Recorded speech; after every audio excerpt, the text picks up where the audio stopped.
Hey, everybody, thank you for clicking. 2,000 pounds of breaking news tonight. Um, right here, this is Baron Trump, that is about 8.5 feet tall. Um, and over here, this is former President Donald Trump. And I know it's shocking. I know that this caught just everyone by surprise, but he announced tonight, this guy over here, that he is running for president of the United States in 2024. Now, that to me says he has conceded the 2020 election officially. Otherwise, he wouldn't be running in 2024, right? One other thing I want to point out here at the start is you'll see a lot of people saying that Trump, all America loves Trump. We the people love Trump. All America loves Trump. And I've always been kind of confused by the the diehard Trump people because they both speak for all of the people and at the same time think that everybody's against them. Uh, it's an interesting paradox, and it is, as always, just something to think about. Again, hello, thank you for being here. For those of you that are watching the replay over your morning coffee, well, we thank you for being here.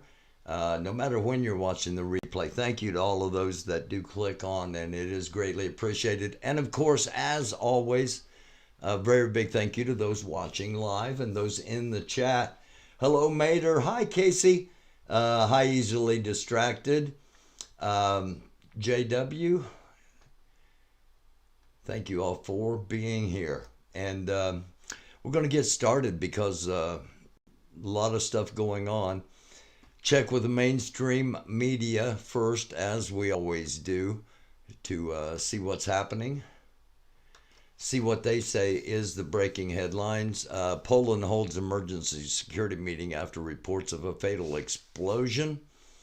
We will be getting more into that. Pence told Murr about first talk with Trump after the riot. Quote, I said I was angry, end quote, buddy Mike Pence. For those that don't know, in 2006 and other times, but in 2006 I was the nominee for Congress here in this district, running against the former Vice President Mike Pence. And I've done a few episodes about that. We'll talk about that at some time if people are interested. CBS News headline, world population reaches 8 billion with a B, 8 billion. CNBC, Republicans endorse McCarthy for U.S. House Speaker. Actually, they haven't done that. What they have done is they have voted him leader of the Republican caucus, which we will get to later on in the episode here. NBC News says an edged weapon was used in a targeted attack of four slain Idaho college students. And that's not the only death in college. Unfortunately, 3 University of Virginia football players were killed by a player who was removed from the team and sought vengeance. Politico headline is McConnell faces leadership challenge from Rick Scott in the Senate to be the Senate minority leader. We already know that Democrats will retain control of the Senate despite Trump's backed candidates. And it's just a matter of how big the control is going to be. And that right now it sits at 50-49, waiting on a runoff in Georgia. So that's what the mainstream media headlines are saying. And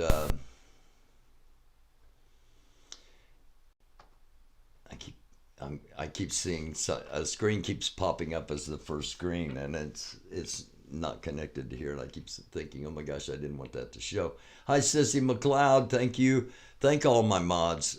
Thank you all that are modding here and allowing me to focus on what I focus on and keeping the chat as neutral as possible. We welcome all opinions, no threats, no hate. You know, keep it civil. Keep it adult. Because even though we all have different opinions, we can all act like adults. At least that's always the hope. And again, thank you all for clicking on. I'm gonna, man, this camera. There we go. I'm gonna click back over here to the chat more often than I have been lately. And hi, Shannon Leslie. Hello. And hello to everybody out there watching, those in the chat, those watching live, and of course, as we've said, those watching recorded versions later on. Thank you for the hearts and hello. Let's see. We haven't done this in a while, and before I do the, I always do almost always do a Twitter, my Twitter scroll of stories that are relevant. Sometimes they are already covered in the mainstream. We go a little bit more in depth with it or give a different angle. Many times they aren't in the mainstream headlines that we show. And we're going to talk about a lot of things that may not be in the mainstream headlines here tonight. So I haven't done this in a while. What I'm going to do is I'm going to pull up a map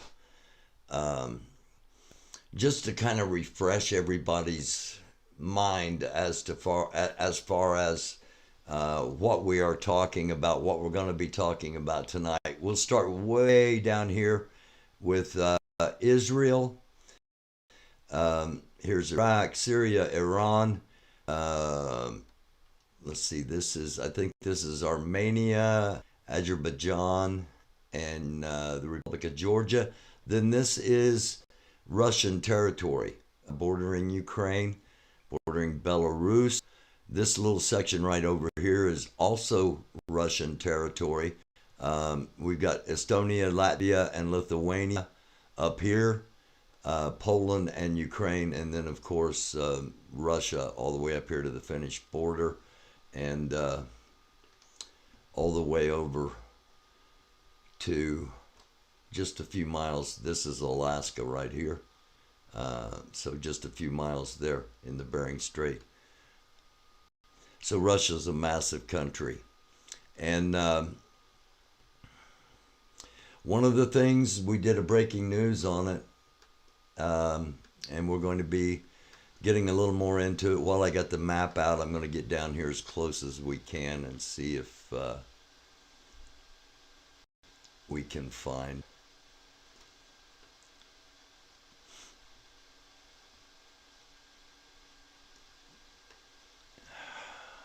I had this set up so that the first time I did it, it went right down on top of it. But of course, there we go. Right here's the village, just a few miles from right here's the border between Ukraine and Poland. And this is the village that was struck. Now, let's get into... I'm going to have to do something else here because every time that comes up, I freak out a little bit. Sorry, I'm talking to myself. So let's get into our Twitter scroll. And again, thank you for watching. Okay, this is from Rob Reiner. And I met Rob Reiner at a fundraiser, actually the same fundraiser where I met Joe Biden. But I sat at a table for probably, I don't know, 90 minutes with Rob Reiner.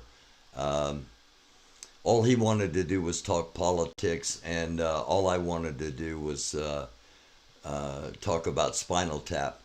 Midterm voters did their part in preserving democracy. Now it's up to Merrick to do his. Merrick Garland, Attorney General. Stand up for the rule of law, pick a crime, any one of the mountain of federal crimes Trump has committed, and indict the MF. Um, that is that that is what makes this announcement tonight so surreal to me is that he announces almost as if it will be some kind of protection against any potential, Now, do I think anything's going to come legally against him? I have serious doubts. That's my personal opinion. But the fact remains that he faces an incredible amount of legal um, potential jeopardies, and announcing for president with with a commission, a congressional commission, basically investigating him as the leader of an insurrectionist attempt. Um, it's a very um, surreal moment. But yet tonight, as we started out with, as that was our lead story for those that don't think I don't cover everything. Uh, and while I'm at it, I don't know if you noticed or not, but Trump kind of shoved his wife. I mean, not literally shoving her, but he would, he shooed his wife away, shoot her off of the stage so that he could be, I don't know. I read into things like that. I don't know. Trump fans are not happy with tonight's rambling, incoherent announcement. It was, you know, you all ought to give me some kind of a cash app for sitting through that thing. I'm kidding. If you all want to give me a cash app, I'm not kidding. But um, sitting through that, he rambled. He praised Al Capone. Again, he talked about not ever having to face an election again if he became president. That, when he was talking with the leader of China, um, that was his. Bringing all this stuff up again about delusions of narcissistic grandeur, in my opinion. Anyway, some of the people commented I had to stop listening. It's not what I was hoping for. I'm crushed. It didn't even look like him. It was very low energy for him. And he was sweating profusely. Um, could that have been because he was telling some untruths? And sometimes people that tell untruths, their pants catch on fire? Uh, Something to think about. Many seem to think Trump would announce he was reinstated as president and arrest his enemies. Yeah, there were a whole bunch of people that in in the thing I was watching that were like, Trump should be, president forever and emperor of the world and all this. Uh, um, ulti- mega Mega MAGA simps. How about that? Maybe I've just termed a new phrase that will become the hashtag of now till 2024. Um, NPR, here's how they covered it. Breaking: Donald Trump, who tried to overthrow the results of the 2020 presidential election and inspired a deadly riot at the Capitol in a desperate attempt to keep himself in power, has filed to run for president again in 2024. Um, I, to me, that just epitomizes um, the surrealness of this. World leaders are meeting in Bali. Now, this is about what we've talked about, what the breaking news was about today.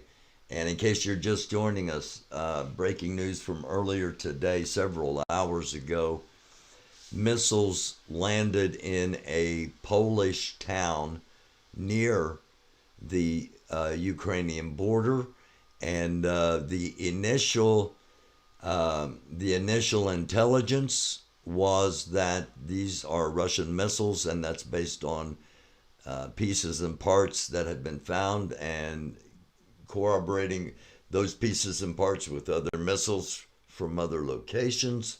Um, and it is a Poland is a NATO country, and I'll get a little bit more in depth with this in a little bit. But Poland's a NATO country, and part of the NATO charter is something called Article 5. Article 5 states basically that if you attack any NATO country, it is an attack on all NATO countries, that all NATO allies will come in response. What does that mean exactly? Again, I'll get to that a little bit further here. Meeting attendees, again, this is in Bali. Federal said world leaders are meeting in Bali regarding the Poland missile, and firm no from the president makes me think it's a very damn serious meeting.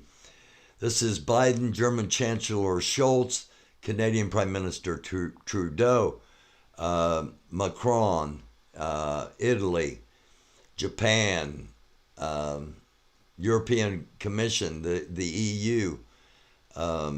When the group was briefly captured on camera Wednesday morning local time, so remember, it's still Tuesday night here, but it's Wednesday morning over there, and this was 2 hours ago.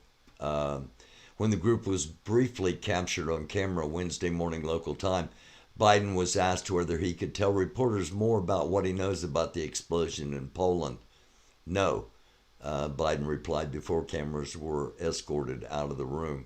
So you would, I am reading into it as Federal was reading into it, and as I'm sure many of you that just saw that are reading into the exact same thing.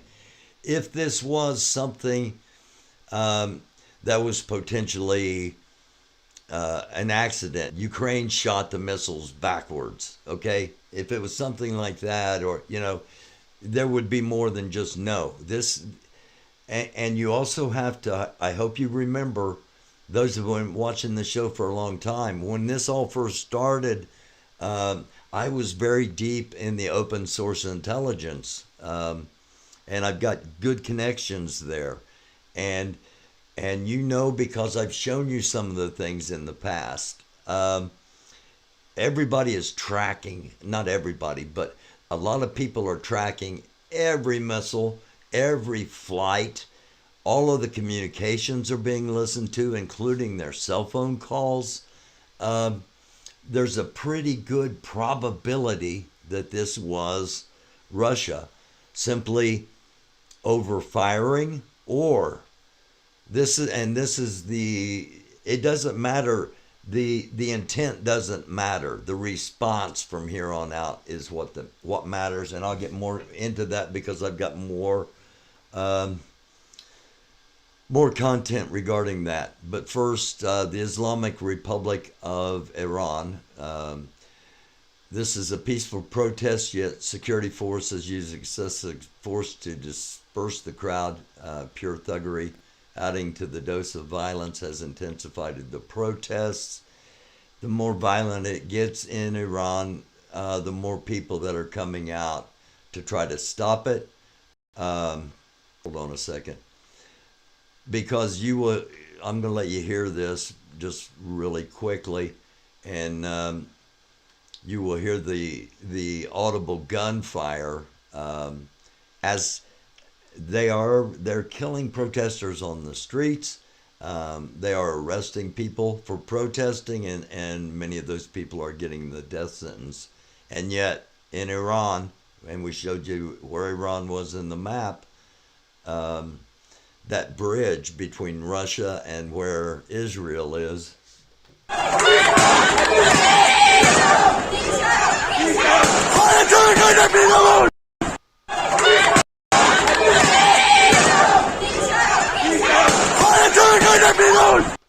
So it continues, and things, the reason I show you these things is to remind us all that things are going on all around the world. We have been intensely focused on an election that is now over. For the most part, there are still results coming in a week after the election, which I think we could do better. I think we could do a lot better. And I think I I've got plenty of time to talk about election reform. This is up here because our friend Byron Wyckoff was at Mar-a-Lago tonight, and there he is. And also, just as a reminder to everyone, we had her on here not long ago, the one and only Anarchy Princess. Um, just to remind everybody, just as she said here on the show, just because she's not on YouTube anymore doesn't mean she's not an active activist. And so look for Anarchy Princess on other platforms. Um, this is the one tweet that ties in with the headlines, and the headline says it positions um, uh, Kevin, whatever his name is, to be McCarthy, uh, positions him to be Speaker of the House. And I said, it's a step, it's a step, but no, it doesn't automatically make him Speaker of the House.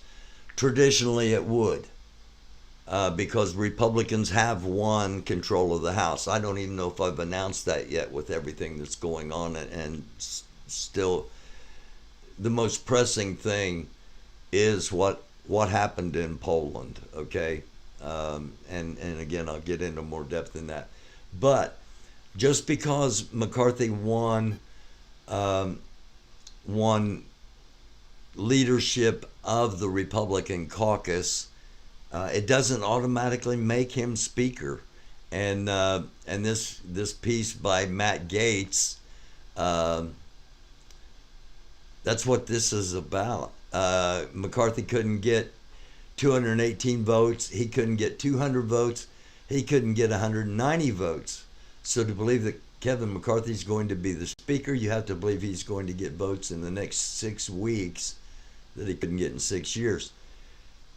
Um, I've talked about it before, and I got a lot of yeah, constitutionally, in the order of succession, it is president, vice president, speaker of the House, and there are a lot of people in a certain section of the Republican Party that want to push Trump into the Speaker of House position in order to impeach Biden, to impeach Harris, and to get Trump in the presidency as soon as possible. Um, that's what basically Gates is saying. He's reminding people that just because McConnell won today doesn't mean he, he's going to get the votes in the next 6 weeks necessary to be speaker when that time comes. And again, just something to think about. I hope that my hope is that why is that not? There we go. Um, my hope is that does not happen, but because if he be Speaker of the House, the results, let alone becoming president, if he becomes Speaker of the House, there will be no results from any January 6th hearings.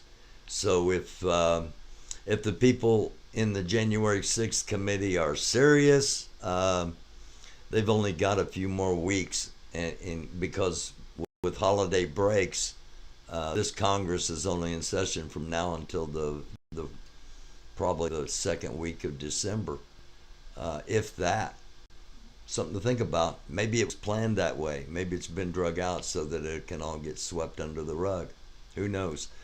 A very small plane trolls Trump ahead of an expected presidential announcement tonight. I got that 5 hours ago.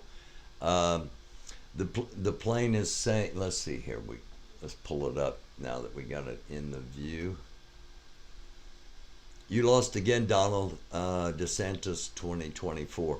And again, that was basically circling um, Mar-a-Lago. earlier this afternoon. And we talked about it just a few minutes ago. I was in tears while taking this video, a mix of pain and joy. This is in downtown Tehran in Iran, and normal looking from what we're seeing until we turn the corner, and it looks like something out of a apocalyptic movie almost. But as always, we like to take you we like to give you views of things that other people, you're not going to see on other platforms. Mike Pence tells Brett Baer on Fox News, U.S. aid to Ukraine should be transparent, but, quote, we cannot send a message that we are in any way backing off of supporting Ukraine. So Pence taking a stance much different from Trump, who is a fairly big supporter of Putin. Perfect Christmas sweatshirts this year. This is our little commercial break, our little comedic break, because of the absolute heaviness of all the things we're talking about and are going to be talking about. I saw this and I had to include it in the scroll as, again, simply a comedic break, and because it reminded me of Telescope. Telescope and my brother-in-law, who was in the Marines, are the only two people I really know that drink, or my brother-in-law's passed, that drank Pabst Blue Ribbon beer. Emmanuel Macron instructed the French Ministry of the Armed Forces to check information about the falling of the missiles in Poland, according to Reuters. Videos posted online, people crashing through COVID barriers. This is in China, and I want to make sure we get a good look at this, because as I've mentioned with what's going on in China, when something happens in China, especially on a big scale, our supply chains are impacted. One of the things that I agree with the former President Trump, he said tonight that, we don't make enough things here in America. We're too dependent on supply chains. And I will wholeheartedly agree with that. Turning that around, it's a different story, but we deal with what we have now, and what we have now are global supply chains. And here's what's happening in China. This is the latest outpouring of public resentment over coronavirus restrictions in China. In a video posted on Twitter, people charged down streets and pleaded with white hazmat suit-clad workers in the southern city of Guangzhou on Monday. Twitter is blocked in China, and several hashtags related to the topic of riots in the area were scrubbed from China's social media site Weibo by Tuesday morning. Neither Guangzhou city government nor the Guangdong Provincial Police responded to Reuters' request for comment. China reported over 17,000 new local infections for Monday, the most cases since April. But it also comes as many cities have scaled back routine testing. And last week, authorities announced measures aimed at easing the impact of the heavy coronavirus curbs. On Tuesday, closed COVID test sites were seen in the capital, Beijing. Authorities moved some testing sites closer to residential compounds. While that increased the number of sites, it also led to long waiting times for many, fueling frustration, as many workplaces still require negative test results from within 24 hours. The easing of restrictions has sparked hopes in business markets that China is signaling plans to end a policy that has shut its borders and caused frequent lockdowns. But experts warn that full reopening requires a massive vaccination booster effort and would also need a change in messaging in a country where COVID remains widely feared.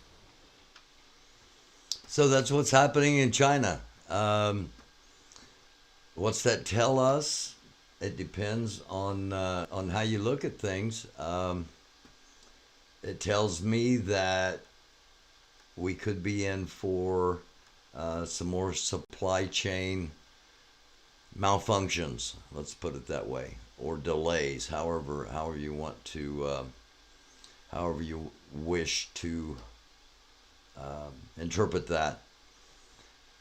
Let me get back to this. I accidentally clicked on. I'm going to hop over and say hi to Max Flower, Teal, Ladybug. Um, let's see. Hi, Carly, Hellraiser. And have I missed anybody? Me to you, L. Smith. Thank you all for being here. And let me get back to the Twitter feed and get this wrapped up. And I'll hop back over and say hey again. Due to massive missile attacks in the Kyiv region, the situation with electric supply is critical. Get ready for long blackouts. All services on the ground are working to quickly overcome the consequences of the shelling. Spoke with President Duda about the explosions in Poland. I offered my condolences for the loss of life. NATO is monitoring the situation and allies are closely consulting. Important that all facts are established. Why would Russia attack NATO now that it's at its weakest? It makes no sense. And if we respond, we meaning NATO, respond, Russia will attack us. So we must not react and provoke great Russian ire. I don't think I have to spell out how stupid and inconsistent this is. You attack your enemies when they are at their weakest. That's paraphrasing The Art of War. Why would Russia attack NATO now that it's at its weakest? Okay, if Russia's at its weakest, then why would we be concerned with its great ire? I don't know. I guess both things could be true at the same time. While at its weakest, it still may be because of the nuclear capabilities. It still may be a major potential threat. But I understand why the confusion with, basic logic. But yet, two things can be true at the same time. This was Trump supporters chant USA, USA and stomp on Governor Ron DeSantis' flag outside of Trump Tower in New York City, saying Trump or death. And again, this was from 7 hours ago. Now, something else. No, I don't. Okay. Well, what's going on the outside? This is what was going on the inside of Trump Tower. Perfect song for here. Should be there.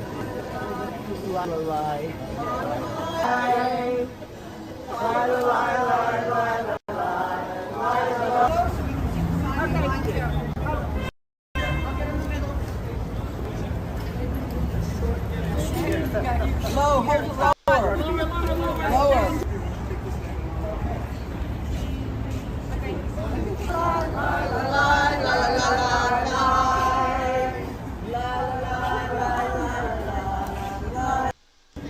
So again, that was all happening in New York City, and that was happening today in advance of the announcement that happened it happened just about 1 hour ago, 11:37 Eastern Standard Time on the 15th day of November. We currently are. So it was about an hour ago when the announcement came out.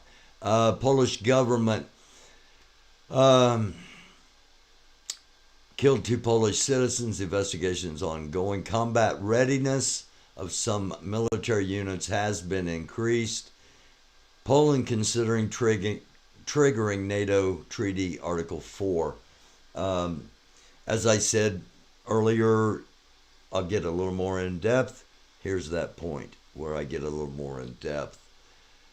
In order to get to Article 5, which means a response from NATO against Russia, Article 4 is the precursor. You can't just jump to Article 5. Chris is our everything that goes boom guy. He's our military guy. He's our militia guy. He's our anti-terrorism. He's all of, as I say, everything that goes boom. Chris and I talked about this before anything happened in Ukraine, before the actual Russian invasion, and then we revisited it when Russian troops were getting very close to NATO areas. And Article 4 has to happen first, which is basically the consultation process. If you remember earlier in the bookmark scroll, there was a meeting being held in Bali. That meeting probably is the Article 4 consultation process, at least in its beginning stages. So I've said on here before that I always felt like if something were to happen that would potentially get out of control, it would happen accidentally. Somebody did something wrong, and that's probably what happened here. Somebody in the Russian Missile Corps put in the wrong trajectory and struck Poland. And now it becomes, regardless of how it happened, it has happened. 2 Polish citizens, civilians, farmers, were killed. Plus, you can look at it as an attack on the food supply, because it was grain storage area where the missiles struck. Regardless of motive, the response now becomes critical. And from the NATO side, they are probably discussing right now, if we let this slide, if we don't do anything at all about this, that's just going to give Russia the green light to go ahead and escalate more and cause more potential damage. The other side of it is, we don't want world war. Are we going to go to war over a potential accident of 1 or 2 missiles landing just over a border? Well, again, it depends on whose side you're on. As we're getting into the colder climate, oil flows on the Druzhba pipeline have been suspended in parts of Eastern Europe. Mobile network operators said some Ukrainian cities may face network disruptions due to Russia's mass attacks. This is the first video that came out from the actual attack.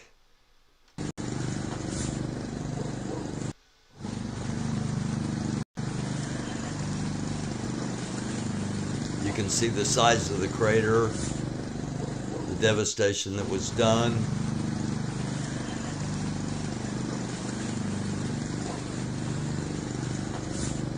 And I didn't pause it soon enough. If you get it on a still, you can see some missile parts down in here. That is how first identifications were made. This is very serious, Q, lots of finger pointing. This was 10 hours ago. This was basically when I came on with the breaking news that it had happened. So a rather long one tonight, but as I said, 2,000 pounds of breaking news. So that's why our Twitter scroll was so long tonight. Knuckles, how are you doing, man? Good to see you in here again. NATO must take action. Hellraiser, um, that is, there are going to be a lot of people, especially Poland, um, Poland, Lithuania, Norway, Estonia, Latvia, uh, Moldova, countries bordering Ukraine and Russia, um, are all going to be clamoring for some kind of response in order that Russia doesn't see it as a green light to escalate. Uh, many on Twitter saying it was a Ukraine S-300 anti-air missile. Yes, I've seen that. But also, Knuckles, as I said earlier, I've got a lot of connections that watch everything. Um, they know where the missiles are fired from, all the way to, I mean, my Twitter's really interesting. Um, so, as expected, those that support Russia, Russia itself, they're going to say it wasn't us. I mean, that's to be expected. It's happened. It's out. What's this meeting going to? The meeting that's taking place. It's probably just about wrapping up because they don't meet for hours upon hours upon hours. These particular world leaders. I don't know if they like each other or not.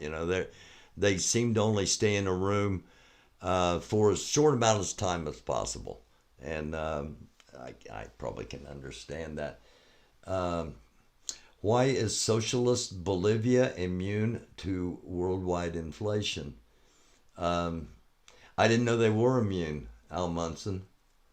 I talked to a guy in South Korea. I've got a guy in South Korea. I talked to him, and he said inflation there was horrible. Um, my family's from there. Spoke to them. They said, "Yeah, yeah, I totally understand.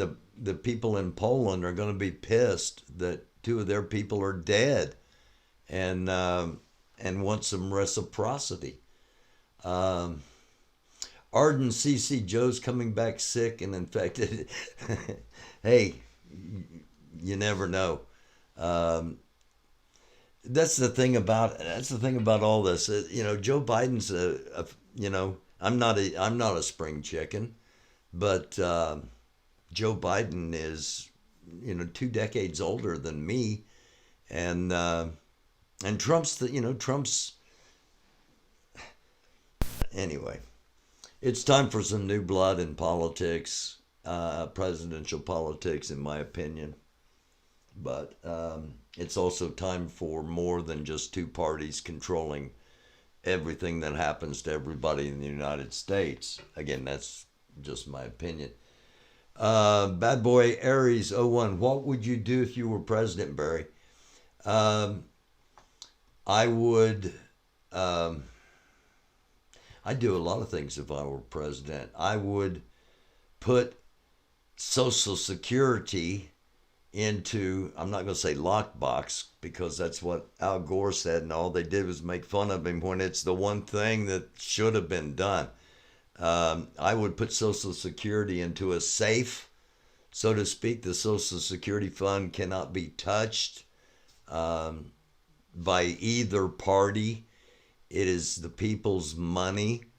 It is a safety net. So the first thing I would do would secure Social Security, not tear it down, which you're going to hear in the coming days is a major thing Republicans want to do. It's probably already out there. Kevin McCarthy, I don't know what his acceptance speech was like today or comments or anything, but it's a big thing that the Republicans, real ultra MAGA kind of people, are pushing, doing away with Social Security, doing away with Medicare. Um, that's messing. That's messing with my demographic. That's messing with my age group, and And therefore that's messing with some of your grandmas and grandpas, or some of your moms and dads, or it's messing with you potentially. So again, just something to think about. But that would be one of my priorities. As far as what I would do, if you were asking what I would do in this situation right now, um, I would not be launching B-52 bombers. I would not be escalating anything from the American side at the moment. Um, if Poland, and again, one thing I heard, but I didn't have in the scroll. Poland has said that, it doesn't necessarily have to be NATO for Poland to act. Poland can act if it chooses to act. Um, so I would sit back over the next 24 hours and uh, observe how the pieces are starting to move. Is there support for this? You got to think Turkey, which is a NATO country, and fastly becoming a Russian ally, would not support anything close to an Article 5 response because, again, they're supplying some things to Russia, and quickly becoming a potential ally of Russia. So I would sit back over the next 24 hours. I would take every meeting with every leader I could, try to gauge who's honest with me in their positions, who's filling me up with BS, and because this is a real delicate dance. This is serious. This is potential WW3, no holds barred. Escalate really quickly. So I would have everything on standby. I would have everything ready to go at the drop of a hat. But I wouldn't have anything that would seem like an attack is imminent. But I think Russia's probably getting real close to that FAFO position, where you only take so much until until you find out one way or the other. You either find out the bully's going to kick your ass, or you find out the bully is not near as strong as has come across, and standing up to the bully's a lot easier. We'll find out over the next coming days. Distraction from what really matters. Who controls the world? You know what? That's a great lead in for the next little thing I'm going to do here. I've got some things I'm going to recommend. I'm going to recommend that you watch.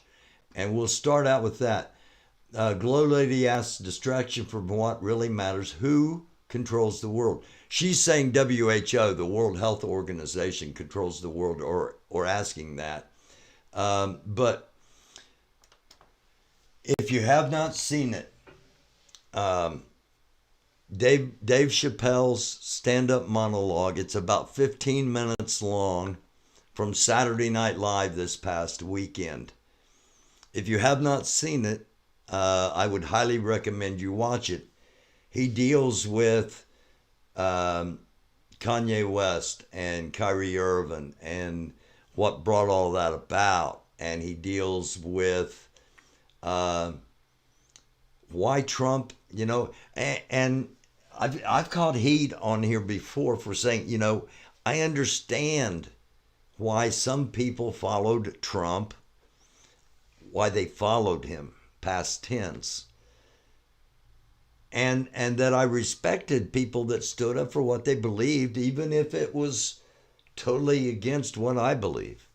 All right, and I've caught heat for that, but that's what we're supposed to do in America. Anyway, he talks about why Trump became as popular he did with the demographic that he became popular with. Again, I talk in the past tense because my hope is that many of those people that initially supported him have seen that it is not in their best interest to do so. That being said, if you continue to support Trump, that doesn't mean you're going to be kicked off of the platform, or you're not ever going to have a voice or anything like that. It's because I enjoy talking to people that have opposing views to try to figure out how their views get so opposite. So anyway, Dave Chappelle, stand-up monologue on Saturday Night Live. In all honesty, I would play it, but I know I would get a copyright from it. So not going to do that, but I do recommend you go check it out if you haven't seen it. Again, that's Dave Chappelle, Saturday Night Live. Also, I'm going to recommend you go check out, if you haven't checked her out in a while, the one and only Lori Arnold. Check out Lori's page if you haven't checked her out in a while. Lori's turning more and more to a little bit of comedy. She's pretty good at it. And if you haven't, check out Lori Arnold's page. It's just Lori Arnold, LORI-ARNOLD. And I've recommended this site quite a bit before. Of course, I've always recommended Lori, but I've talked about this site a few times in the past, as they have a doll. There's an americandufus doll, and I tear up a little bit every time I think about the honor. I don't tear up, but it is an honor. And their latest is called 1776, hashtag 1776 RM nicknames. It's only got 134 views. A really well done comedic effort from Reenactment with Dolls. It needs more views, so go check out Reenactment with Dolls, 1776 RM nicknames. Okay.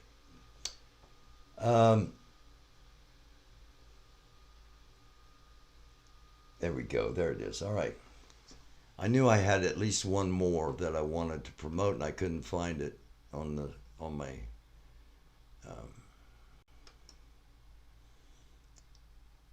and now I can't find it on my. It's on my screen, but it's not on my list. What's up with this? Here we go. Here it is. All right. There we go. All right. U.S. Veterans Chat. It is a chat for veterans, by veterans, about veterans. And they had a guest speaker on, information for the vets. And again, it's U.S. Veterans Chat. It's our friend Jeff behind this channel. So if you are, especially if you are a veteran, please go and check out that channel and hit the subscribe button over there. And I want to play just a touch of this, Crack in the Magnetic Field. We do, on occasion, show videos from suspicious observers, primarily our solar weather, our space weather, our tracking solar flares, CMEs, things like that. Many people all around the world are now seeing this. It's on the Weather Channel, talking about the pink aurora. Now, the video they put out was very craftily done. They talk about the fact that the auroras, or this crack in the atmosphere, in the magnetic field that lets in the solar particles, happens fairly regularly. But they so quickly shift from that, oh, this happens regularly, to the pink aurora, that it's really almost impossible watching the video to get it into your head that these pink aurora are not normal, and they are not a usual thing at all. And as we mentioned in the morning news, they should be yellow, they should be green, maybe some slight hues otherwise, but these vibrant pink auroras, this is caused by the particles penetrating even deeper into the atmosphere. And what they didn't tell you in that video was that this was not a big solar storm. If you watch the channel, you know we haven't had any big solar storms in a little while. And the fact that such a weak, and I do mean weak, minor space weather event could pull such a penetration through the magnetic field and actually impact that layer of the atmosphere to create such vibrantly pink aurora, that's nothing but an indicative sign that our magnetic field is continuing to weaken. It's continuing to do it faster and faster, and these solar particles and other aspects of the solar radiation are penetrating deeper and deeper into the atmosphere. So, again, just something to think about. And we talk a lot about this, the magnetic sphere weakening and the potential impacts. And that's why we track the solar weather. And while they look beautiful, a friend of mine took a cruise recently to Alaska, a summer cruise to Alaska, and while the northern lights, the aurora borealis, while they are beautiful, they are a reminder that those particles are potentially very damaging. And now we've got pink and purple auroras. Just a reminder that climate change is real, but it's not necessarily all at the hands of man, as we are led to believe. I've been talking about this for decades, so I'm not going to get back into that. Oomp's here. Hey, Oomph. Hello. Max Smith and Jennifer. Hello. So did okay, here we go.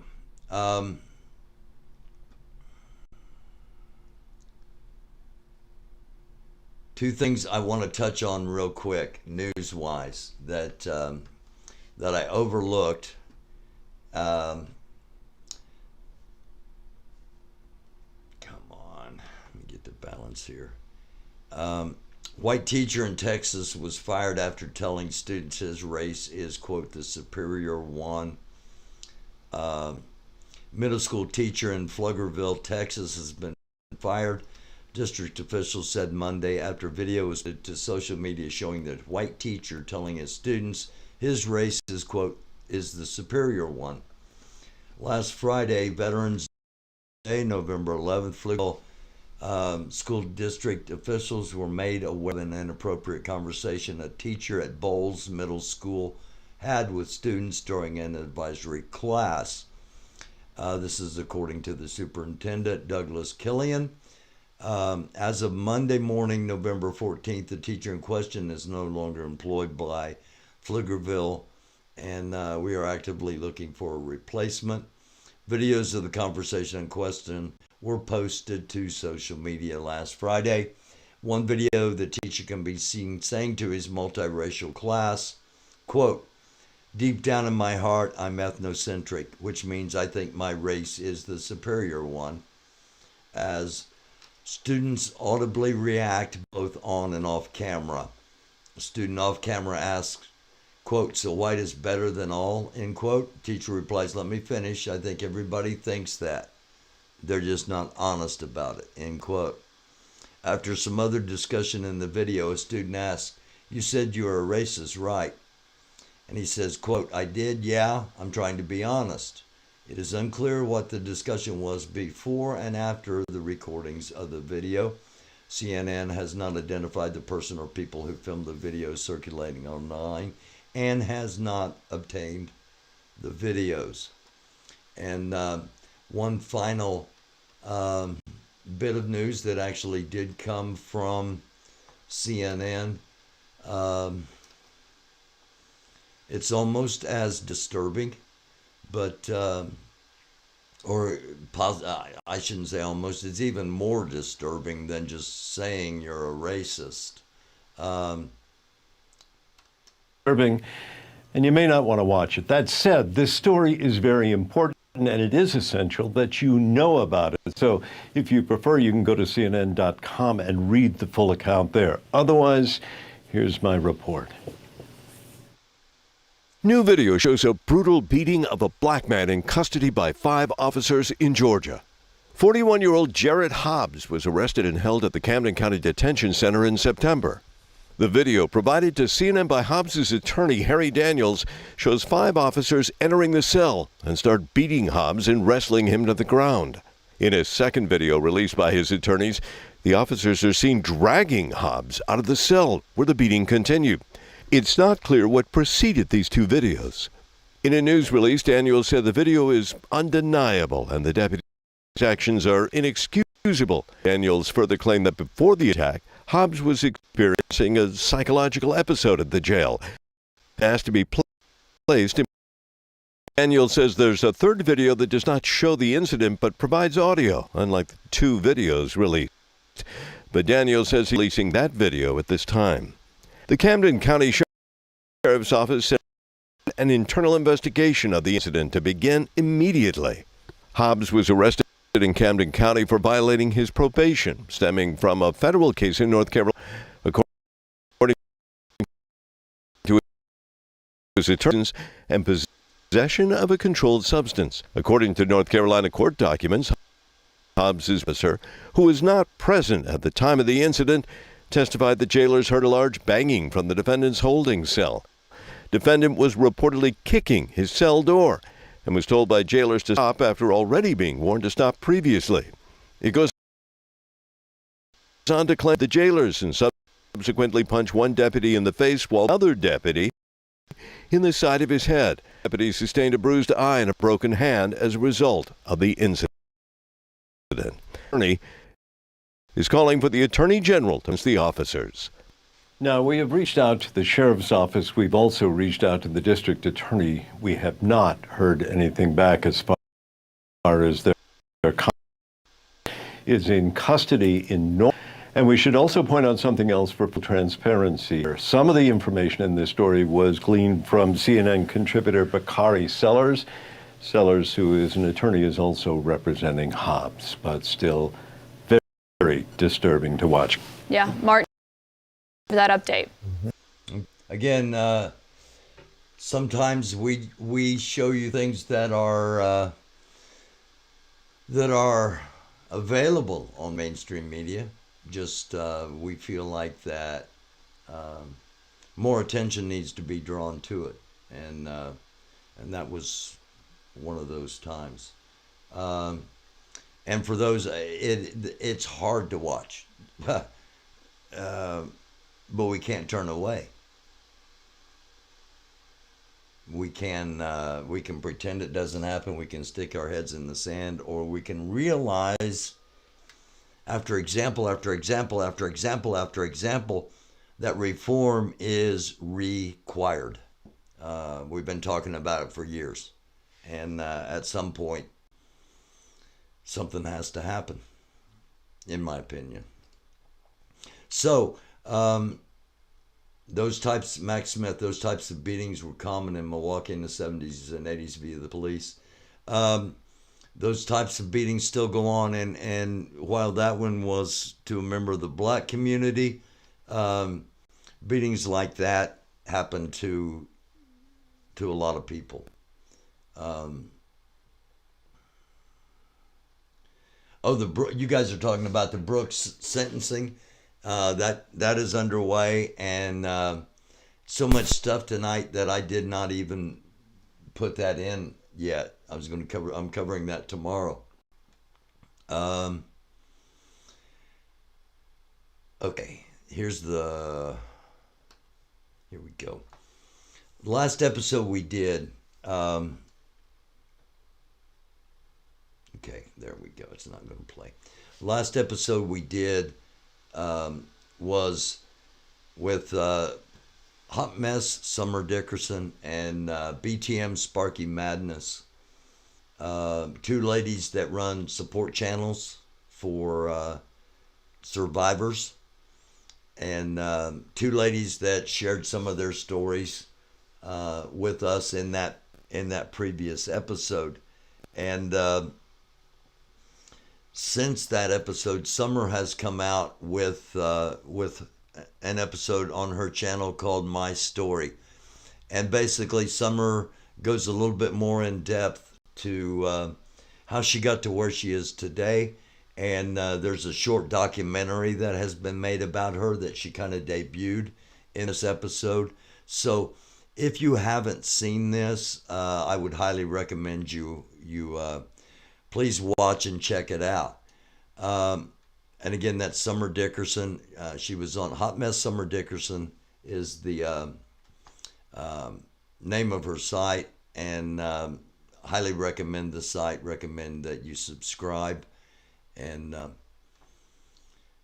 if you know somebody that has struggled with things, send them to one of those two channels, BTM Sparky or Hot Mess Summer Dickerson. With that being said, both Sparky and Summer talked about prostitution, and Taurus, you're a strong, courageous woman yourself. But yes, two extremely strong and courageous women, Summer and Sparky. Summer's very real. Yeah. Summer's the real deal. I mentioned that when the first time I met Summer in person, she was carrying a sidearm. I was in a location where almost everybody was armed. And it was a very high intense situation. There were people fighting for justice for Breonna Taylor, as well as fighting to make sure their constitutional rights weren't violated and their voices were heard. And I come in to interview people and to tell the story because it wasn't getting told. And the people at Breonna Taylor Square, officially Justice Plaza, 6th and Jefferson, the park, all kinds of names for it. They didn't have a clue who I was, except I said, Summer said it was okay if I came down here and filmed. And they let me come in. I had 2 cases of water, $40 in cash for donations, and until Summer herself happened to show up and vouch for me, so to speak. Once that happened, the people talked to me. I did interviews. We got stories. So I know a lot of people think I introduced Summer online. That's not even close to the case. Summer's been on. I introduced her to a lot of you, or to some of you through this platform, and I'm incredibly grateful to have that opportunity. But Summer is real. She's been doing it for a long time, and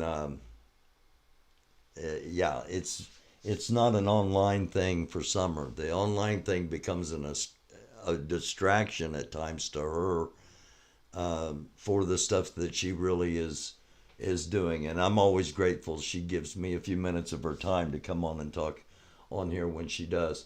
Breeway, absolutely. Okay, Maxie. You're entitled to your opinion.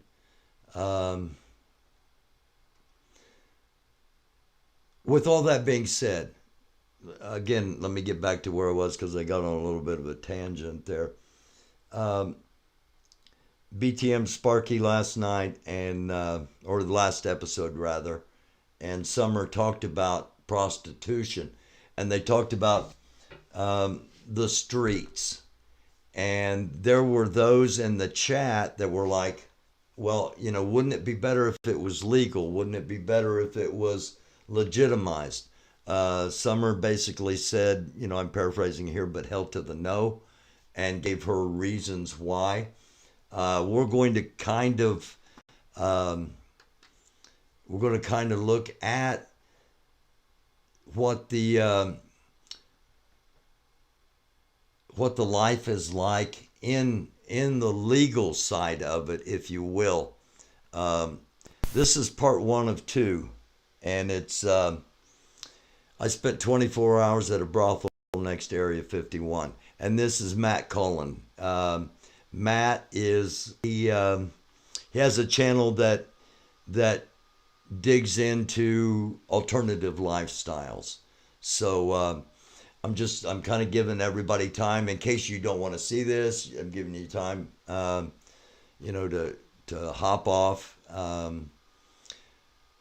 But this is a continuation of the conversations we had with Summer and with Sparky. And here's a look at About 90 miles outside of Las Vegas and right behind Area 51 sits the Alien Brothel. It is quite literally in the middle of nowhere. I got the chance to come spend the night there and see what life was truly like for the working ladies. After my time at Mustang Ranch, a brothel 20 miles outside of Reno, I was hungry to explore more of the brothels in Nevada. I was fascinated with the ladies, the way of life, and the intricacies of the business and what it all entailed. And just like my time at Mustang Ranch, some guys get a fetish for aliens. My night at the Alien Cat House was nothing like I had imagined. All you have to do is bring your wallet and your imagination.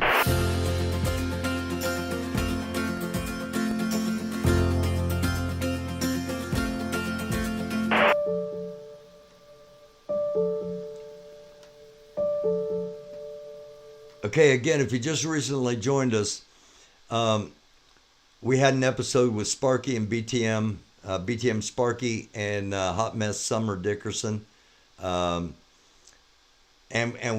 we talked about the streets and prostitution in the streets. We're taking a real short look at the legal side, primarily Nevada.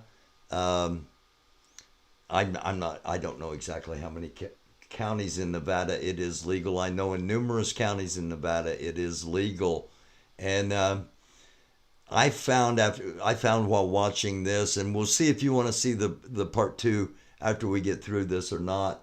But I found that it wasn't what I expected to begin with. But let's find out. I immediately noticed the flocks of tourists who came in on a bus to go to the neighboring Area 51 gift shop. Lots of them noticed the brothel and went over to take a picture in front of it. And I wondered if these tourists actually helped increase business for the brothel and their ladies, or if it was just more of a novelty act for these tourists.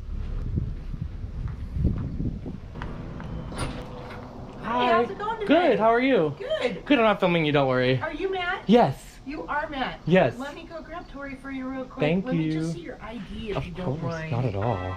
Oh, it's nice in here. Yeah, I do have a room for you. It's actually going to be here in the house. Awesome. Thank it's you. right here around the corner. Do you mind being filmed or you don't want to be filmed? I don't mind being filmed. Okay. I kind of expected it. Thank you. Oh, nice. Okay, so nice little Perfect. room here. You have your own shower and bathroom. Amazing. Look who's here! Look who's here! Oh my Getting gosh! ready. You can get dressed with me today. You are so pretty. Hi. Nice to meet you. Oh, so good to meet you too. Thanking you for letting me hooking Of this all up and course. figuring this out. I appreciate I was it. excited. Yay! We're here. You made it. I made love it. I'm so happy to be sitting with Been you. months of conversations. It all worked out because originally when I reached out to you, you were at a different brothel. Correct. And their answer was a resounding no to have me come. It was a... But here we are. How long have you been at Alien now? I came here July 26th of this year, and I've been here continually ever since. I was told you can be permanent here. So I'm basically here full time. Like, this is your home. Yes. What's interesting is that when I met girls at Mustang, they have 2 weeks on, 2 weeks off, 3 weeks on, 3 weeks off. So they're not working every single day. Right. But if you live here, what is your schedule? I make my own schedule. When I first started in the brothel industry last year, my first brothel was 7 weeks. You know, I really like it. I kind of downgraded everything in my life so I could put total focus on this. Being permanent at a brothel is a really, really rare thing. And so I feel very, very privileged and honored to have that opportunity. So myself and one other girl here, we're permanent. Were you looking for a brothel that would let you live there permanently? It wouldn't have been a deal breaker, but because I'm so dedicated to this industry and to the work that I'm doing, and I have so many goals, that the more I'm able to work, the sooner I could reach those goals. So it would be in their interest and mine to accommodate that. How many girls are cycling in and out? The other 6 rooms are occupied either at full capacity or partial capacity. So we have a constant rotation of people coming in and out. Some people come in for 2 weeks. Some may come in for a few days. Some may come in for a few months. It really depends. It's like a hotel. You make your reservation for the dates that you want to stay. And you check in and you check out. Welcome to your new home away from home. Thank you. I love it. I already feel comfortable and at home. I'm ready. We're not going to have you film our ladies when they are being booked. Obviously, we're not looking to have customers on camera. Yeah. Or do we want any of the bookings to be recorded or on camera at all? Okay. Let me go ahead and grab the door. I'm sure Tori can go ahead and go over everything else with you. Thank you. And there's a couple girls that are really protective of their privacy. Okay. And so I'm going to actually take the pictures down in the parlor because she doesn't show her face. The only place you can see her face is inside the walls of the brothel. So I'm going to go ahead and cover that. And if for any reason I have any concerns, I'll just let you know. Hello. Come on in. Thank you. I love your room. It has such you. good vibes in here. We get to decorate our rooms. I've put a lot into decorating the room to my taste and my vibe. So when you come in, you get to see kind of a display of a little bit of what I do. Outside of these, I specialize in sensory play. So like when you come in, the scents, the sounds, the lights, like the textures, all of that is factored in. So when somebody comes to visit me, they're not walking into just a room. They're walking into an experience. There's no madam here. That's correct. How interesting. Yeah. So we do things a little differently here. We don't have middle management. The owner is very hands-on. He's on site multiple times a week. He actually owns multiple travel centers across the U.S. And this is attached to the Area 51 Travel Center. I know that I can go to him if I ever have any concerns or ideas or want to run something by him. He's very, very approachable. And So who's Dee Dee? Is Dee Dee the one? Dee Dee is the one that the shift manager that met you. Us managers will make sure that we provide any information to the ladies that is necessary and that they walk out without anything that they didn't come in with. Yes. It's a lot of pressure for you too because there's no security here, so you're kind of act as like the security too, right? In some ways, yes. I mean, for the most part, I've never found a need for the, say, active physical security. You know, I've had some people that we've had to have a stern conversation with, but at the end of the day, you know, once they realize that there are multiple people and eyes on them, they tend to just not be a problem and go away on their own. Is this like your security button or what is this? Yeah, that's my panic button. Never had to use one. You've never used it? Never had to use one ever. So Totally, yeah. I've only had one problem where I could have used the panic button. Actually would have made things worse. I was de-escalating the situation. I used to be married to a combat vet with severe PTSD, so I know how to de-escalate situations. I know how to kind of be persuasive and to get people to comply or to do things my way. So you said you started in the brothel business at 51. I turned 52 the first day that I became a legal courtesan. So it was my birthday present to myself. I love it. And first of all, you are gorgeous. But it's very interesting because I feel like this business is a lot of 20-year-olds, 21-year-olds, 22-year-olds. Do you feel like you're competing against girls that are 21? That's a two-part answer. So number one, there's no such thing as competition. Unless there is a twin with the same exact personality as me, same exact vocabulary and life experiences, I don't have competition.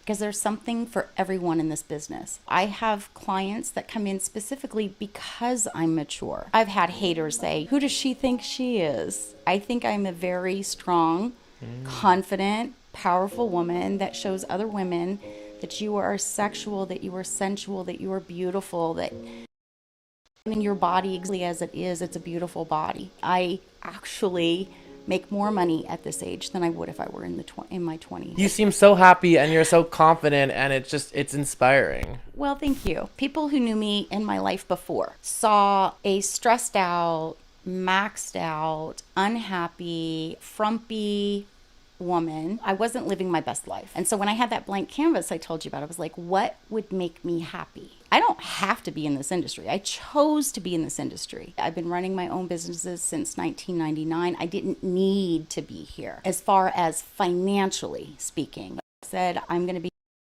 100% me 100% of the time, no matter what. And if the world doesn't like it, they can adjust. I'm just going to show you around the house. Okay. Just so you know the lay of the land. Girl can do their tour however they wish. Some girls just go straight to the room. They don't show around the house.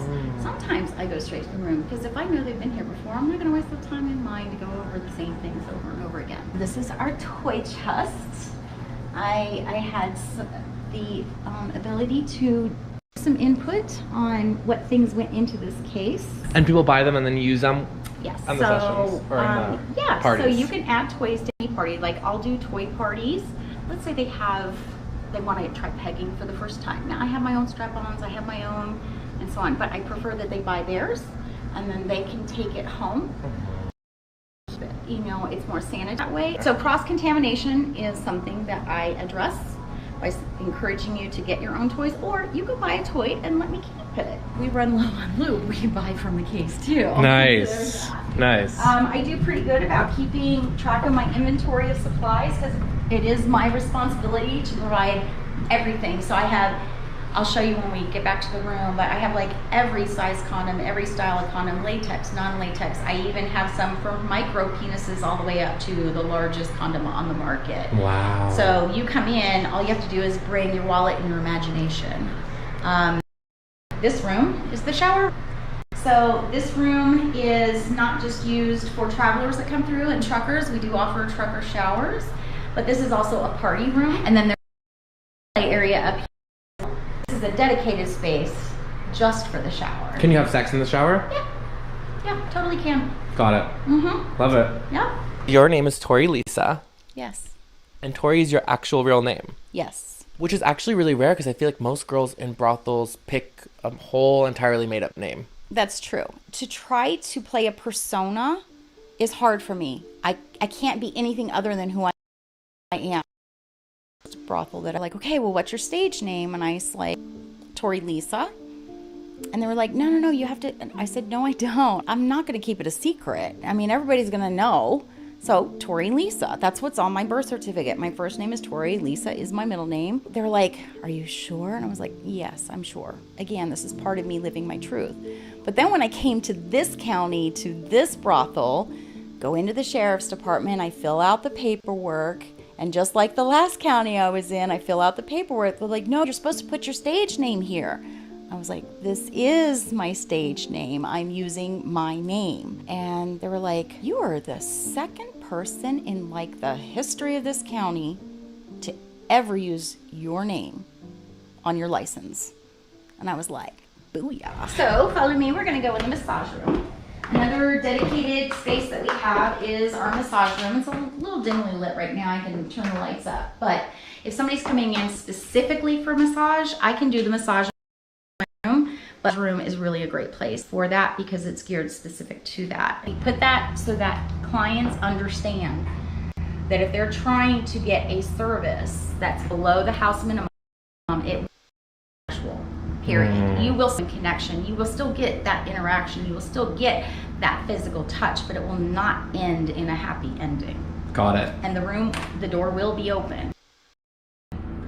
You're not allowed to go on any of the tiled areas. Oh, that's like legal you can't stuff? go behind the bar. Got it. Behind the bar. So in the kitchen,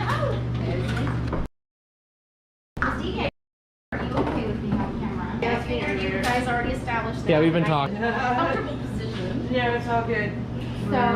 We're all set. So what are you making tonight? Oh my god. So it's shrimp paleo pasta. Oh, nice. Yeah, with some extra noodles on the side, and I'm still trying to come up with another little side dish. That's fancy. Oh my gosh, beautiful. I love it. Just step Okay, thank up. you. So sometimes the girls will leave their shoes because in order to make a lineup faster, if we're in really high platform shoes, what we'll do is we'll slip them on right before we get to come here, who are hiding and suppressing so many secrets, are unhealthy.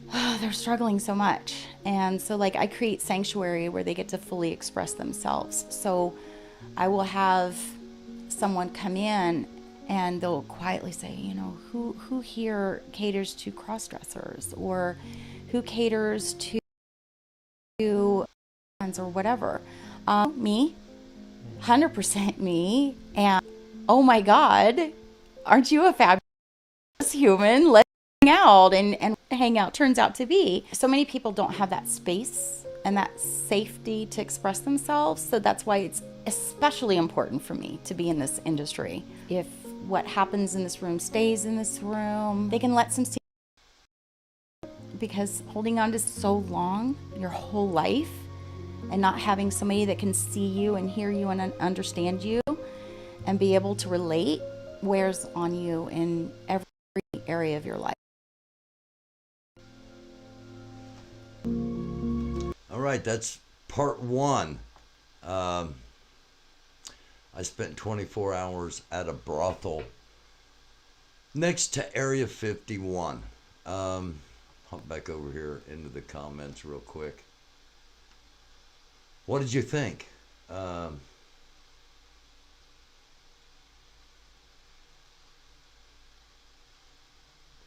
Mods are blocking, removing comments. Nothing harmful or disrespectful was said. Comment 432. How much does she make? Right and wrong, such silly concepts. My mods are pretty good, so unless you know, there's probably something that that was said that maybe shouldn't have been said for people to get a little time out. So, but my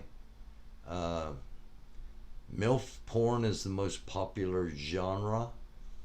Max Fleur says, what's the difference between that and going to a bar and getting drunk and taking someone home? Not the best morals, but people do it all the time. It's awful. I'm not saying these women don't have morals. We live in a society where some sins are better than others. This seems different than the women I see walking down Van Buren Street where someone is pimping them.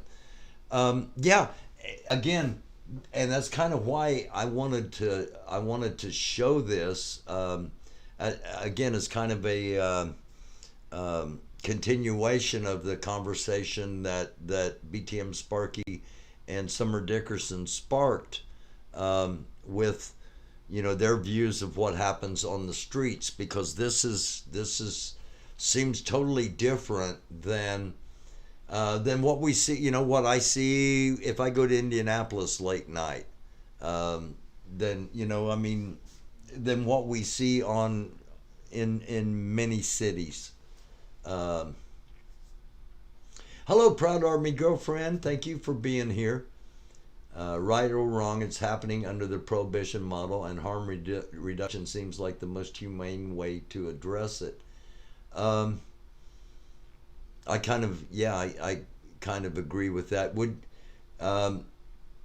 time is it here? Okay, I've been going for just over an hour and a half. I'm going to go ahead and play the second part of this. And again, this is exploitation is wrong, of course. And I'm going to play the second part of this, and I'd like to get your input. Is this woman being exploited?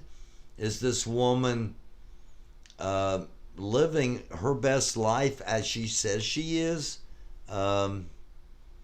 And we'll go. And the part two, it doesn't show necessarily show the prices, but it shows how things are done. Asking for evidence during Ukraine, censorship of the people. My mom lived in Pomeroy, Nevada, and they had the Mustang Ranch. It didn't bother her. And she's on the religious side. Hello, Apollo. Hope all is well with your mom and with your family, my man. Yeah, okay. I'm gonna go ahead and show part 2. Again, this is considered adult content. It's late night America on the American Doofus show. This is part 2 of 24 hours at a brothel in just outside of Area 51 in the middle of nowhere. And you know, they're not going to show the customers coming in and out, obviously, but I'm wondering how busy it really is out there, you know, in the middle of nowhere. All right, we're going to show part 2 here. Again, let me know what you think in the comments, either the comments below if you are watching this on the rerun, or if you're watching live, in the comments on the chat. This is how I present the menu. I want to say I'm a cum slut. And Before you had told your sons that you are going to work at a brothel, were you worried that that would lose your connection with them? So some guys come here with like a fetish for aliens? you can come in and get probed and interrogated in here.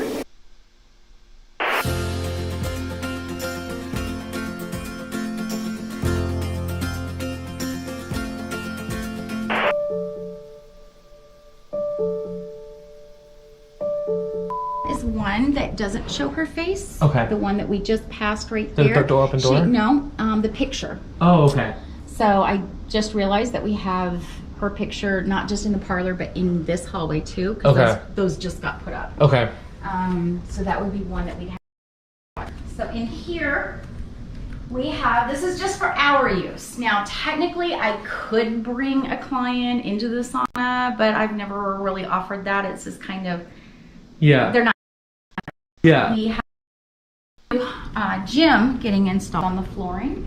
So once all the flooring is repaired, all of this is coming out, and I think there's a whole new gym getting put in. You talk about your past life a lot, and I'm curious if we can go there. I was a preacher's daughter. I was, educated. I got married. I had kids. I was a military wife, but I was a full-time caregiver to a combat wounded vet. When you are caring for somebody 24/7, and then you walk away with nothing but like a suitcase and a few personal items and some business files, you really have to reassess, like, wow, was that worth it? I'm very grateful for all the life experiences that I've had, being able to relate to the clients that come in with disabilities, being trauma informed, having a deep compassion for suffering, and for those that have challenges and obstacles in their life. That human connection is so hard to reach. I call my work healing work. For me, it's the most fulfilling thing I've done, and I feel like everything that I've done in my life brought me to this point. I know what it's like to be touch-starved. I know what it's like to put on a smile despite what may be going on behind closed doors. And I made a promise to be the most authentic, most transparent self that I can be. And one of the first things that I did was owning who I am and being proud of it. So I get to show you 2 more rooms. The interrogation room. Wow. So we have a sci-fi themed brothel, of course, because we're so close to Area 51. In fact, Area 51, if you look on the map, is like behind us. Really? We're the closest property to Area 51. I booked a guy a couple weeks ago who was like, so, who has an alien outfit? And one of the girls was like, I would never, and I was like, well, I do have some space-themed pieces. I ended up booking because he wanted me in that particular outfit. I let him pick out the outfit and everything. So some guys come here with like a fetish for aliens? I mean, there's a lot of alien enthusiasts that come through here, so there's that element. I mean, yes, the proximity to Area 51 makes it natural to have like the space theme and the Area 51 theme, but there are really into fantasy pregnancies, and so I just tell them you can come in and get probed and interrogated in here. So this room is called the captain's quarters. Let me turn on the lights. Let me find all the lights first. So it has like a little mini kitchenette, king-size bed. It has, in this one, I don't think it has the jacuzzi tub. I haven't partied in here because I always party in my room. That's the closet. Hold on. Okay, so this one is actually the really big walk-in shower. Oh, wow. Oh, my gosh. The multi-shower heads in here. But this is just a bigger space for, say, a shower party without going into the other shower. And how would someone be able to get this room if they pay more? You can qualify for this room if you spend a certain amount.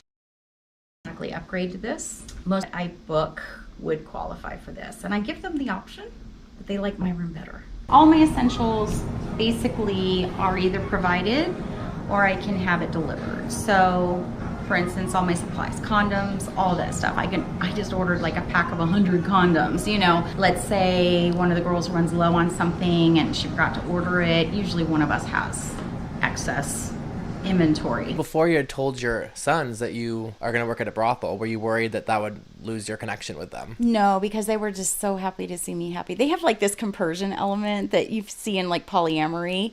Compersion, for those not familiar, it's like in its most boiled down essence, if you're happy, I'm happy. Now, naturally, they have questions like, well, is she safe? Am I being treated okay? Am I being exploited? I mean, those are natural questions that you would have. When I came out here, my middle son was like, well, as long as you're safe, Mom. And I would explain all the different safety measures that are in place, how I do have full control over every experience I have, because I don't have to do anything I want to do with anyone I don't want to do it with, for anything less than I want to do it for. So many people think that legal prostitutes are exploited or sex trafficked, or that, we're exposed to drugs and all this stuff. And it's like fighting those stigmas is an uphill battle. But as long as they knew I was safe and that security measures were in place and I had full control and free will, then their concerns were, evaded. And they were like, okay, if this is what you want to do, I fully support it.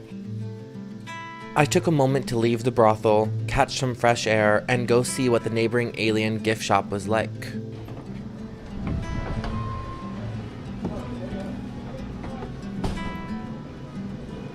Hi, how are you?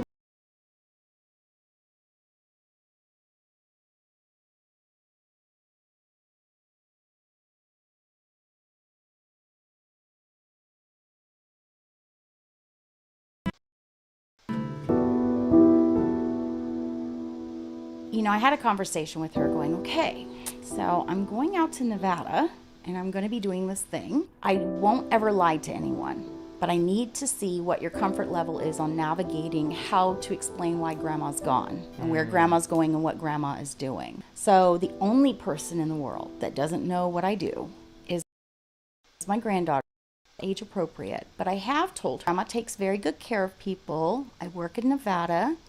I live where I work. She'll call and video chat with me and I'll grab a robe or, She just turned 9. And so the conversations I've had, yes, I lost friends. Yes, I even lost family. But that's the price I was willing to pay to live my truth.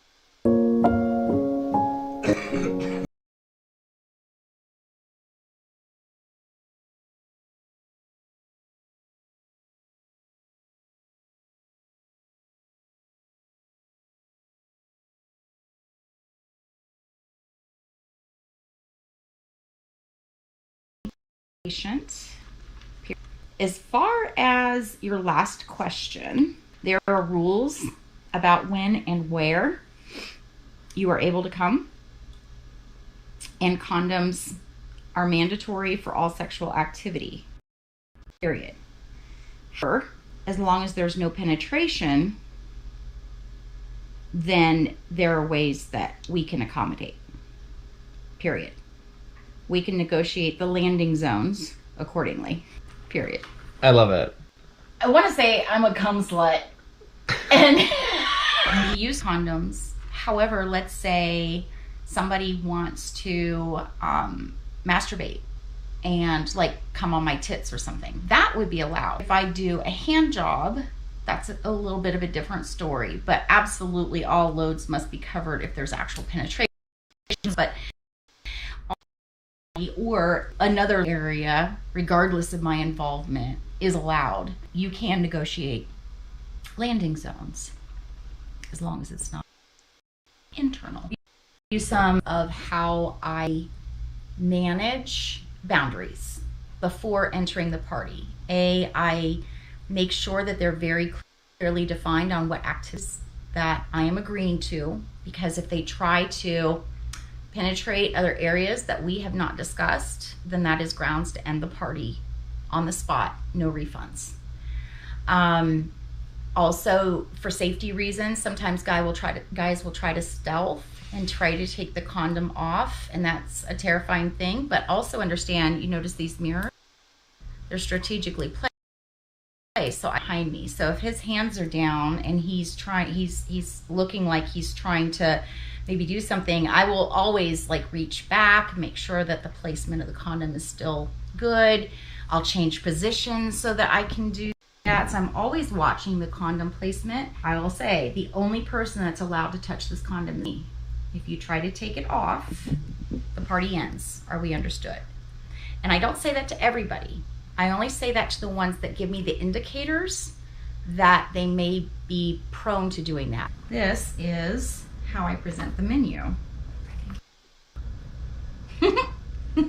At the top are the non-vaginal penetration, no sex, okay? Then the next section includes sex, including full service or specialty parties. I have some add-on prices so they can see, okay, if I do an hour of full service and I add on this, say dinner at the Y or whatever, they can just do the math.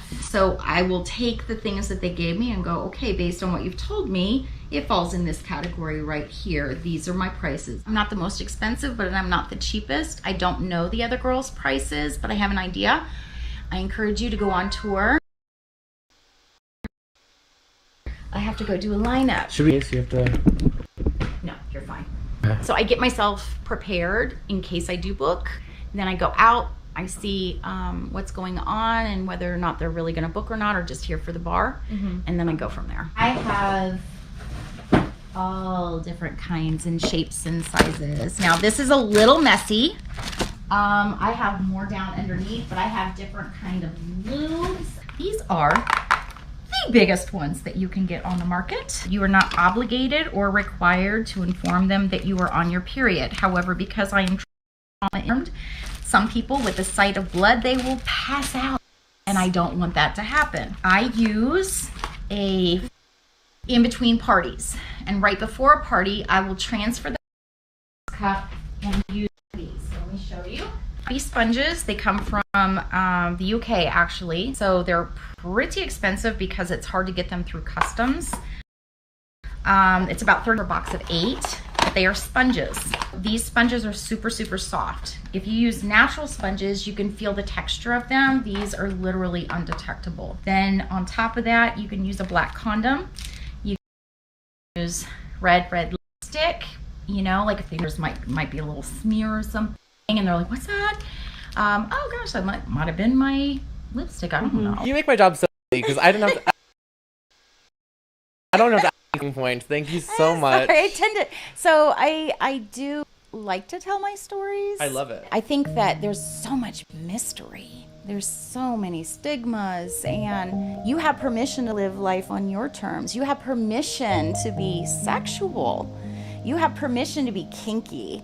You have permission to have fetishes and to explore them in a safe, sane, and consensual way. But it also tells women of my age that life isn't over. Holy shit, I am just getting started. Like, I love it. I am living my best life. And I laugh and I say, you know, I get paid to do hot girl shit. I get to live my best life and I get to profit off that pleasure. It rattles some cages. I believe it. But people who are genuinely curious are my favorite people. Because they want to know more. They have a hunger for knowledge and understanding. And I have a great and deep respect for that. I love it. Thank you so much. You're welcome. Thank you. No, thank you. I mean, thank you. I feel like Chip and Dale. No, I thank know, you. No, thank you. My time at the alien cat house was already over, and yet again, I was fascinated with my time again. I love the strength of these women that work at the brothels. The business mindset they have and the way they go through life inspires me to live my life for me and to make the decisions that I want to live my happy and best life. Like my time, I realize that our queer community stretches into places that I never would have thought. I'm also pansexual. I can now identify it's more pansexual than bisexual. Community surrounds us, and I thank you that. So often we can feel alone, but if we just take a second to connect with a stranger, maybe we'll realize we are less alone than we have ever thought. Thank you for watching. See you next week. All right, that was part 2, and again, Matt Cullen, Cullen. I don't know. I might get hit with a copyright strike. So you may be the only ones seeing this. Those that are watching live. So I'm gonna go back up here into the chat.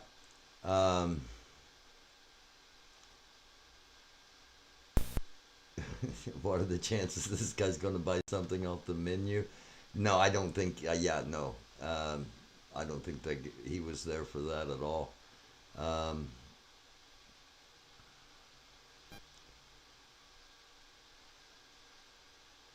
Okay.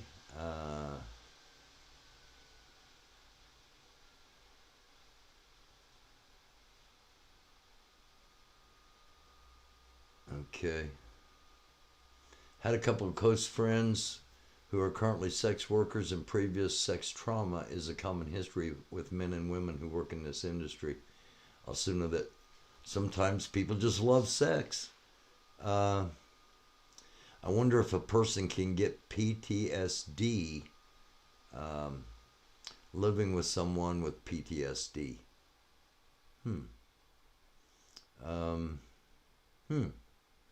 Get PTSD from somebody that has PTSD because their actions cause you to have PTSD.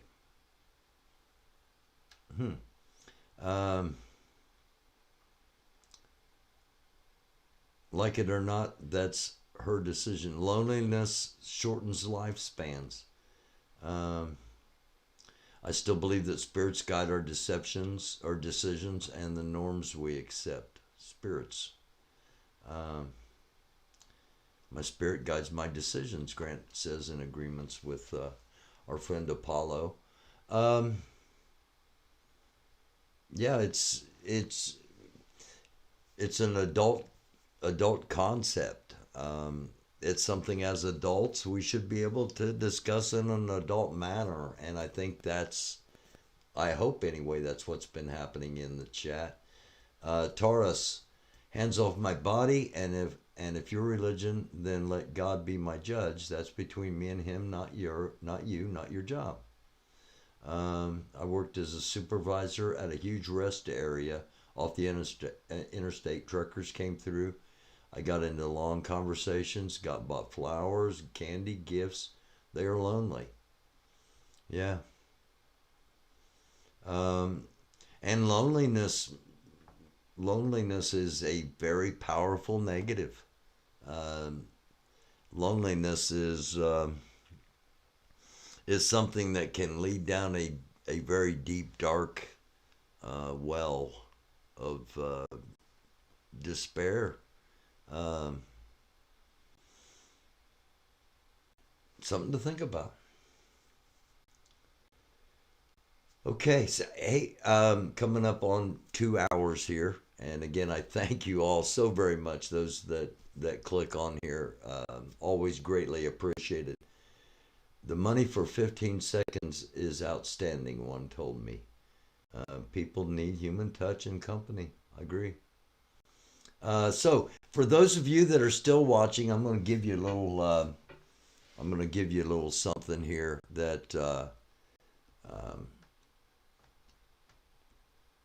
those that left early aren't going to know about.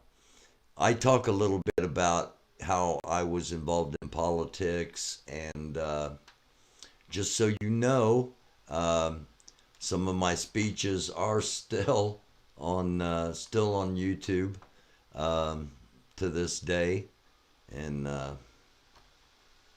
here's a little bit of one of them. Hey!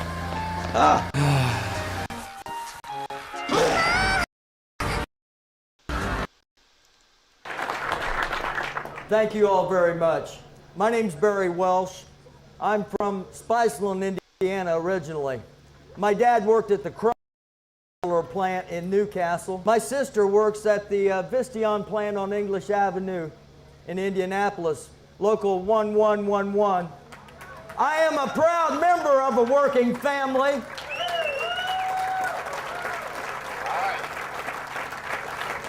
I'm going to Washington, D.C. to be your voice.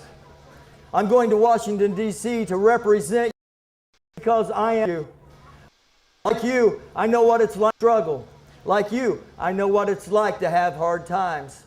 Like you, I know what it's like to have to work for a living. We need representation, ladies, in Washington, D.C. We as the middle class, we as the workers of America need representation in Washington, D.C. The question you need yourself is, who will check George W. Mike Pence stand up and check George W. Bush? Or am I tough enough to stand up and check George W. Bush? That's what you need to ask yourselves. Let me tell you something. For the past 18 months, I've been running around the 6th District of Indiana shouting, I have had enough. Because I've had enough. I've had enough of illegal immigration. I've had enough of jobs being outsourced. I've had enough of union busting. I've had enough of high gas prices. I've had enough of the war on the middle class. If you've had enough, let me hear you say, enough! Gentlemen, NAFTA, CAFTA, how much more of the SHAFTA is the American worker going to have to take until we say enough? It's time to say enough. My name's Barry Welsh. I'm running against Mike Pence. I need your endorsement. I need financial support. And more importantly, I need a vote on November 7th. God bless each of you, and may God have mercy on the United States of America.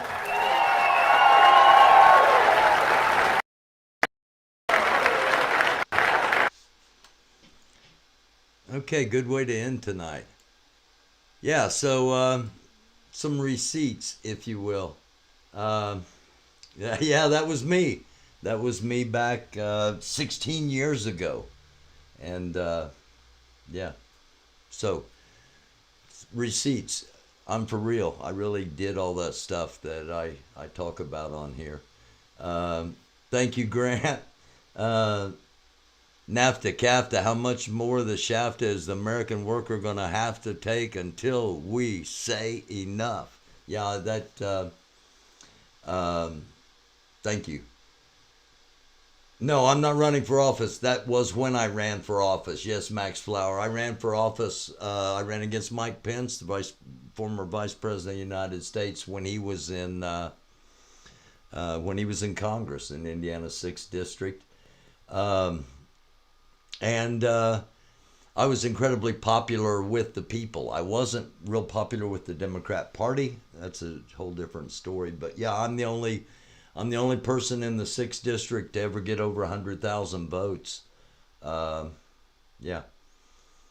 And I worked. He spent $1.5 million.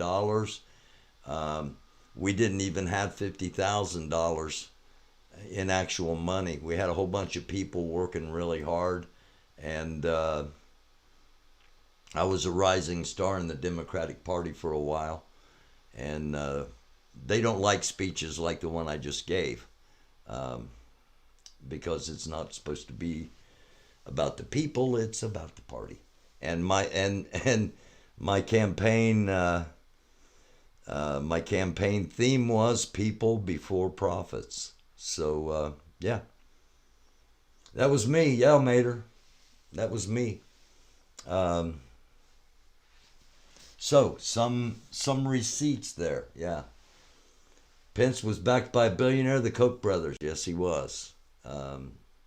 And we scared him. We scared him in that election. And yeah, I was actually on the ballot in 2008 when Barack Obama was on the ballot. And then I was asked to run again in 2016 because Bernie was supposed to be on the ballot, but I ended up with Hillary on the ballot. So